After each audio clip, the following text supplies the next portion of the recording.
I found the video for us to watch.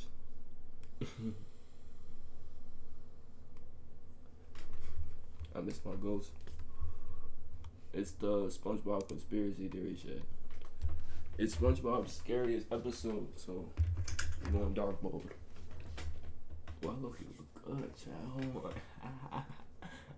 Oh, the smoke's still the smoke's still coming out.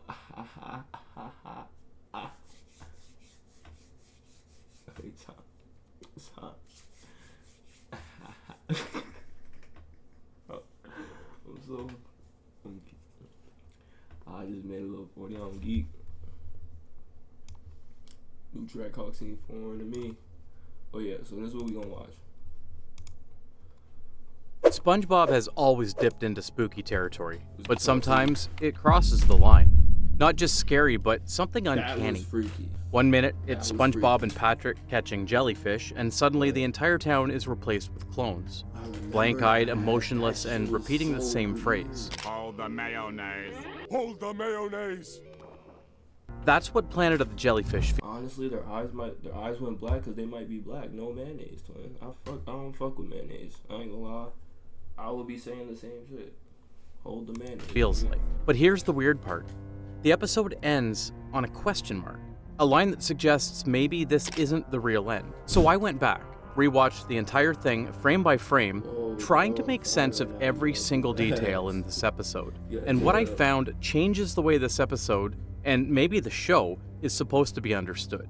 Because I think Planet of the Jellyfish isn't just a scary episode, it might be the biggest threat SpongeBob's world has ever faced. All because jellyfishing. The episode opens up with a mundane afternoon at the jellyfish fields. SpongeBob's chasing jellyfish. You gotta think about this. This is basically COVID-19. You gotta think. The jellyfish carry something that allowed these niggas to transform into these black-eyed motherfuckers, right? Just like how somebody in China ate something and diseases are passed through. It's the same shit. Jellyfish and Patrick's failing to catch any. Nothing out of the ordinary until the camera lingers. In the background, there's an evil-looking cave, and something's watching. We don't get a name, just a shape and eerie alien sound. Is it me, or does Jellyfish Field seem different today? A huge, green, slimy alien with hollow black eyes. It catches one of the regular jellyfish and eats it. Turns out, it doesn't just eat it, it transforms it. Spits it back out as something else. A copy of jellyfish that looks the same, except it has black eyes, blank expression, and it's silent. Then it starts cloning more. So much that it's enough to attack all of Bikini Bottom. Meanwhile, Patrick falls asleep on a rock, and that's when it happens. One of the clones engulfs him, wraps around his body, and from that creates a clone of Patrick. Same voice, same face, but another with blank black eyes. This is Jelly-and Patrick. And this is where the episode shifts its tone into terror. The real Patrick is taken away. Jelly-and Patrick picks up a net and acts like nothing's happened. SpongeBob doesn't notice. He even compliments Patrick for catching jellyfish. But Jelly-and Patrick has an idea. Let's give one jellyfish to all our friends. This is the invasion plan. One person at a time, replaced while they're sleeping. That night, they drop off a jellyfish at Squidward's house. We see it happen again. Jelly goes in, clones come out. The real Squidward is gone, and in his place, something cold, green, and hollow. There will be plenty of biting this night. Rah! But SpongeBob doesn't see it yet. He goes to bed, unaware there's now a Jellian right beside him. And here's a moment worth paying attention to. Jellian tries to capture him in his sleep, but SpongeBob's insomnia saves him. He goes downstairs and distracts the clone by accident, tossing popcorn in its mouth, which chokes it. This moment might seem funny, but it tells us something crucial. The Jellians are biological. They can choke. They're not invincible superpower beings. SpongeBob cages the next creature the next morning like it's a weird pet, not realizing it already replaced his neighbors. He heads off to work, and behind him, the Jellian escapes and engulfs Gary. But what it spits out isn't just a copy of Gary, it's Gary fused with the houseplant next to him. It's subtle, but this is where the rules change. The clones are also capable of copying household items, not just individuals. Cut to the Krusty Krab. It's packed, there's a line of customers, but every customer says the same thing. one Krabby Patty hold the mayonnaise. Except one guy. One normal-looking fish orders a patty with extra mayo. And suddenly, everyone turns on him. They hiss, point. Honestly, this is regular. This is regular shit. If any nigga ever goes and buys a burger and you ask for extra mayonnaise, nigga, I get you get regular mayonnaise and maybe light mayonnaise, but you never get extra mayonnaise on a burger, twin. Cause then the ketchup to mayonnaise ratio is fucked. You just fucked it up at that point. Like, it's nothing. At him, and in that moment we realize what the clones are really doing. They're staying away from mayonnaise. For whatever reason we don't know yet.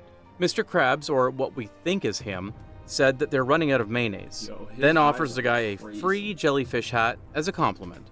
It latches onto his head, and he becomes one of them. Another replacement, all in plain sight. And SpongeBob? He's just now starting to feel that something is off. He was sure they just got a shipment of mayo. He goes to the freezer looking for mayo and finds it fully stocked, which means Mr. Krabs lied, which means Mr. Krabs isn't Mr. Krabs. But then SpongeBob sees something else. Through a peephole hidden behind the mayo crates. It's everyone. His co-workers, some random guy, and his spatula, all cocooned in green slime. The same jellyfish overlord from the cave is also standing there, commanding an army. That's the moment it clicks. This isn't just a few clones. This is an invasion, and most of the town has already been taken. He runs, panics, tries to act normal, but everywhere he turns, another clone is waiting, smiling, offering a jelly-in, telling him to get some sleep. SpongeBob is running out seeking anyone that hasn't turned into a clone, and just before he's... Nigga, imagine that's chasing you at night. Thank God this shit happened to caught, this nigga during Sandy the day. grabs him and pulls him into her tree dome. At first, she thinks he's a clone too, but she tickles him, and SpongeBob's laugh gives him away. Poor Sandy's in my You're SpongeBob, all right. They piece it together. Mayonnaise is the key. So they disguise themselves with fake jelly and eyes and accents to blend in with the clones. I hate mayonnaise. I hate mayonnaise and mustard. They both manage to sneak back into the Krusty Krab, but the disguise slips, and now the clones know. In a moment of panic, SpongeBob grabs a mayo sprayer from the condiment island and fights them off. The moment the jelly and crabs got sprayed by mayonnaise, he instantly dissolved and popped the cocoon in the freezer. The real Krabs is free. So SpongeBob continues. I ain't gonna lie, as soon as I found out mayonnaise was their weakness, that's when I kind of like realized they were not shit. Like, to fight by shooting every single one of them. One by one, the Bikini Bottomites are freed. But there's still one left. The Overlord, hiding in the freezer. SpongeBob tries to shoot it, but the mayonnaise is starting to harden. He tries to launch a frozen mayo block, but nothing happens. But Sandy quickly turns up the heat, the mayo melts, and finally, it destroys him. The Overlord turns into goo and floods the freezer. It's over. The town is saved, or so it seems. Because in the final scene, Mr. Krabs is selling the leftover green goo as relish patties, and Patrick orders one. SpongeBob and Squidward shoot him a look. The screen fades to black, and the final title card appears. So that was Planet of the Jellyfish. And yeah, on the surface, it's one of the weirder SpongeBob plots. Alien jellyfish clones, mayonnaise warfare, a secret hive under the Krusty Krab. But the more you watch it, the more it stops feeling random and starts feeling deliberate, like something's hidden underneath the relish.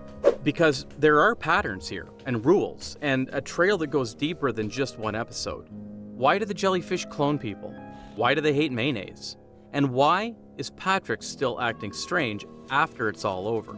I rewatched everything, cross-referenced every jellyfish appearance, checked every episode that might have picked up the thread, and what I found changes how you see the entire show. To make sense of all this, I've broken the mystery down into 3 key theories, and as we go through them one by one, the real story behind Planet of the Jellyfish starts to come into focus. So let's go back to the end. SpongeBob defeats the aliens, the Overlord melts, Bikini Bottom is safe again, except it's not. Because if you look closer, the episode doesn't wrap up with a celebration.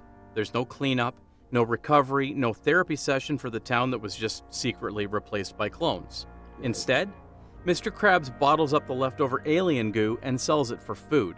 for $4 extra. Why? They name it Freaky Clone Jelly Relish. The same goo that was literally cloning people hours earlier, now it's just another condiment. And here's where it gets weird. No one questions it. Not SpongeBob, not the townspeople who just got their bodies back, not even Sandy, the all-knowing scientist of Bikini Bottom. Everyone just moves on, like it didn't happen. Okay, yeah. But maybe they didn't forget. Maybe they accepted it. And that's the first real clue. Because think about the logic. If you were an alien species trying to conquer a new planet, would you use brute force? Or would you use taste? You let the people take it willingly. You let yourself be consumed. Was it their plan all along? The invasion could just be a show, something dramatic and scary to hide the real terror, something that ends with goo on the floor, right where Mr. Krabs could scoop it up and get it into the food chain. And maybe someone helped make that happen. Mr. Krabs saw a product, but what about Sandy? The one who figures out their weakness and then never brings it up again. Not once. What if she knew it wasn't over? And maybe that's the point. The aliens didn't lose, they just changed form. And the moment that relish hit the grill, the real invasion began. So if the invasion was never meant to be won, if the goal was to be consumed, normalized, loved, then the question is, did it work? Let's track what happens after the episode. At the very end of the episode, there's one line that sticks. Patrick, the first person to get cloned, walks up to the counter and says, I'll have one relish patty. Hold them in. It's weird and funny on paper, until you remember something from an older episode, Hocus Pocus, Season 4. Patrick literally begs SpongeBob to turn him into a jar of mayonnaise so he can eat himself. I'm still hungry. Will you turn me into a jar of mayonnaise so I can eat myself? Mayonnaise is one of his favorite things, so why suddenly avoid it? Even SpongeBob and Squidward stare at him like something's off. Like, they're not sure he's the real Patrick anymore. But it doesn't stop there. In later episodes, other characters start showing the same aversion. Sandy says she hates mayonnaise. Gary, even Patchy, reacts like it's gross or dangerous. And this isn't just a gag, it becomes a pattern. You could call it a gag, or you could see it as what it really is. Their body rejected it, triggered by something inside them, because at the same time, jellyfish culture explodes. We go from niche jellyfish fandoms in early seasons to full-blown conventions. Everyone was wearing jellyfish hats, talking about how cool jellyfish is, cosplaying it. The energy's different. It feels like a cult. And maybe it's all just a coincidence. A weird mix of callbacks and visual gags. Or maybe the goo did what it was designed to do. The goo entered the food, changed their behavior, made them reject mayo, the only thing that could destroy it. And the terrifying part, no one notices or cares, because the invasion worked. And if all that sounds like a stretch, then we need to talk about one last detail. The one thing that actually hurts these aliens. Let's move on. The Jellians aren't cartoon villains. They're intelligent creatures. They study the town, take over its leaders, run the Krusty Krab with terrifying efficiency. But there's one thing they can't touch. Mayonnaise. We see it multiple times. The moment a clone touches it, they melt. But here's the real question. Why mayo? Because mayonnaise isn't just oil and egg, it also contains vinegar. And vinegar is one of the only substances that breaks down jellyfish venom without causing more stings. It's a real-world remedy for jellyfish injuries. So, if these aliens... Hey, I ain't gonna lie, I take it back. That shit is not a stretch no more. That shit is actually a real thing. Like, niggas actually use that in the real world. That means this shit. Aliens evolved from jellyfish, or still share the same base biology, then vinegar is a natural enemy.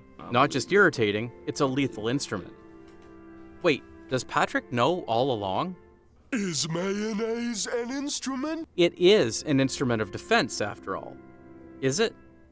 Horseradish is not an instrument either. Real. Does horseradish work for the aliens too? Jokes aside, combining that with what we've seen, maybe it's not a coincidence after all. Because that's how viruses survive. They don't just attack the outside, they change behavior from inside. They hijack instincts, rewire cravings, make you allergic to the one thing that could wipe them out again. So what looks like just a town moving on might actually be an entire population that's already infected. controlled quietly from the inside out. Like a whole new species type shit. I think I figured it out. And once you understand that, the ending of the episode doesn't feel like a victory. These ain't even the It original feels like the niggas. first successful test run, because there's still more to all of this. Which brings us to the final, creepiest piece of the puzzle. Bikini Bottom thinks they've won. They spray the invaders, melt the clones, destroy the Overlord. Right. But what if that's what the Jellians wanted? What if the whole invasion, the horror, the chaos, the defeat, was part of a larger plan? Think about it. They shed their old form and evolved into something new, a product. Now they're inside everyone, studying, sinking, avoiding vinegar, building resistance. Because the people of Bikini Bottom don't fight back. They paid $4 extra to help it spread. And here's the scary part. Maybe this was phase 1, a failed version on purpose. Because if this goo can influence instincts, hijack preferences, rewrite biology, then what happens when it comes back? Stronger, smarter Jellians, immune to mayonnaise. Next time, there won't be a weapon. There won't be a resistance. Because by then, Bikini Bottom won't see them as invaders. They'll see them as normal. That was their plan. And what scares me most is the thought that someone might have known. Maybe Mr. Krabs sold the goods because it made money. That's no surprise. He sells SpongeBob's soul for 62 cents. I bet he would sell the whole of Bikini Bottom for a few bucks. But Sandy? She helped stop the invasion. She knew the risk, and yet she says nothing, ever again. Why? Does she have a plan? Or that she thought Bikini Bottom already lost? So yeah, maybe Planet of the Jellyfish didn't end with a victory. Maybe it ended with... You think Sandy fought with the ops? At the start of... I believe it. She's a mammal. She's not supposed to be in the water. She's literally not supposed to be down there. She's literally the ops. Something far more terrifying. She's a land. They reprogrammed the town, rewired how it thinks, eats, behaves, and they did it without brute force. Just a little relish and a little marketing. That's what makes this so terrifying. Because if Bikini Bottom can be rewritten that easily, what else in this world isn't real anymore? What other stories do we think we understand that have already been hijacked? Because there's one character who's been quietly breaking down for years. Someone who's been resisting change. Bitter, disconnected, trying to hold on to something real. And when you trace it all the way back, you realize it's not random. We mapped every known relative, and what we found explains everything. So if this theory rattled your brain, wait till you see this one. Squidward's complete family tree. Yo, that low-key, that title got me intrigued. I ain't gonna cap, but I believe this shit. Because that episode was weird as fuck. I'm not gonna lie. Like, when you really think about it, bro, like, it makes sense. It really does make sense. That shit is wild. So technically, if we really talking about it, right? SpongeBob is low-key the last real nigga left in Bikini Bottom because he didn't get captured and he didn't buy the burger. You feel me? So it's gonna be up to SpongeBob and Sandy to save the day again if they ever do a part 2 to this shit. That just makes sense.